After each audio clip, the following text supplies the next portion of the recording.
இப்போ நவராத்திரி நாட்கள் முழுவதும் நீங்க சொல்ல வேண்டிய ஸ்லோகம் ஒன்னே ஒண்ணுதாங்க. அதை சொல்லிட்டீங்கன்னு வச்சுக்கோங்களேன், உங்க வாழ்க்கையில என்னைக்குமே வெற்றிதான், மங்களகரமான வாழ்வு கிடைக்கும். அது என்னன்னா, சர்வ மங்கள மாங்கல்யே சிவே சர்வார்த்த சாதகே சரண்யே திரியம்பிகே கௌரி நாராயணி நமோ சுதே. இந்த ஸ்லோகம் தான். இதை டிஸ்கிரிப்ஷன்லேயே நான் போடுறேன், இப்பவும் சொல்லியிருக்கேன். இதை ஃபாலோ பண்ணுங்க, இதை மனப்பாடம் பண்ணி வச்சுக்கோங்க.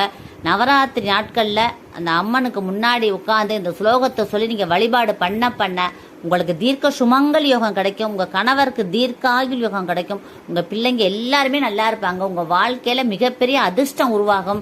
தடைப்பட்ட சுபகாரியங்கள் உங்க வீட்டுல நடக்க ஆரம்பிக்கும். உங்க வாழ்க்கை மென்மேலும் வளர்ச்சி அடையும். பல ஐஸ்வர்யங்கள் கிடைக்கும் உங்களுக்கு. அந்த மகத்துவமான ஸ்லோகம். இந்த ஸ்லோகத்தை சொல்லி வழிபாடு பண்ண உங்களுக்கு வாழ்க்கையில வெற்றி மேல் வெற்றி கிடைக்கும். அந்த மகாலட்சுமி தேவியோட அருளால உங்களுக்கு எப்போதுமே நல்லது நடக்கும். உங்க வீடுகள்ல மங்கள காரியங்கள் வரிசையா நடக்க ஆரம்பிக்கும். இந்த பதிவை எல்லாருக்கும் ஷேர் பண்ணுங்க, கமெண்ட் பண்ணுங்க. எல்லாருமே நல்லா இருக்கணும் ஃப்ரெண்ட்ஸ். Thank you friends. வாழ்க வளமுடன். தேங்க்யூ.